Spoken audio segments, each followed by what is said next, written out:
And the top focus this hour is on the G7 summit, with leaders of the G7 countries having arrived and gathered at the French luxury resort town of Evian-Les-Bains for the high-stakes 52nd G7 summit. In fact, this year's summit kicks off just hours after a historic preliminary deal that has been struck between the US and Iran.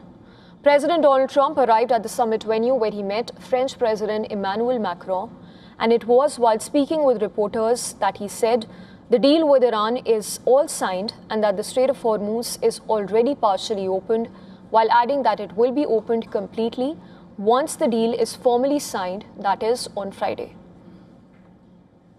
To say when it's signed, the deal's all signed, and the strait is already partially opened. As you know, they're doing a little hunting for a couple of mines that they've already found, but it's essentially ships are starting to go out now. On Friday, it'll be completely opened.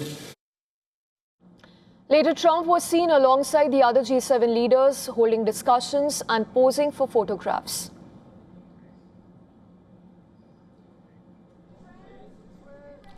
And earlier, Japanese Prime Minister Sanae Takaichi, German Chancellor Friedrich Merz, Italian Prime Minister Giorgia Meloni, Canadian Prime Minister Mark Carney and UK Prime Minister Keir Starmer arrived at Evian-Les-Bains for high-stakes summit.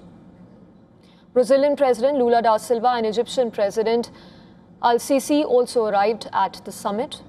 Prime Minister Narendra Modi is scheduled to reach Evian-Les-Bains today.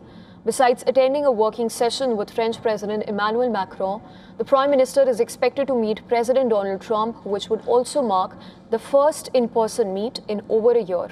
Prime Minister Modi is also slated to hold bilaterals with Canadian Prime Minister Carney, UK Prime Minister Keir Starmer and UAE President as well.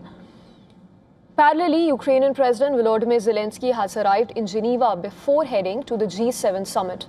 Zelensky is expected to meet President Donald Trump and discuss bringing the Ukraine war to an end. In a light-hearted moment in Geneva, Zelensky said that he was planning to travel from Geneva to the G7 summit by car as President Donald Trump took all the helicopters. After No, I think that we will do by car. By car. Okay.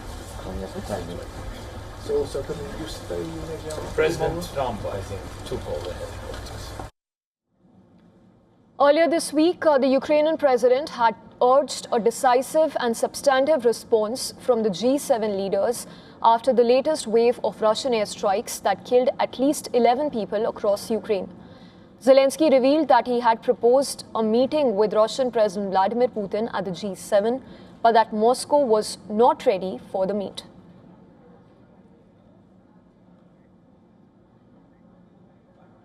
And getting us the latest on the G7 summit is our assistant editor for Foreign Affairs, Siddhant Sibal, who has sent us this report from France. Listen in. It's going to be a packed day for the Indian Prime Minister Narendra Modi here at the G7 summit. He is going to arrive later in the day from Geneva. And we know that for focus, the Indian side has made it clear. It is the voice of the Global South, and it will be raising concerns of the Global South in front of the G7 and invited countries. Of course, the Indian Prime Minister will have occasion to have a number of bilaterals, including with the West Asian counterparts and also with the US President Donald Trump. He meets with the German Chancellor, the Canadian Prime Minister and the British Prime Minister as well. And as always, we know that with all these world leaders, there are separate bilateral agendas. But one bilateral that everyone will be closely watching is with the US President Donald Trump.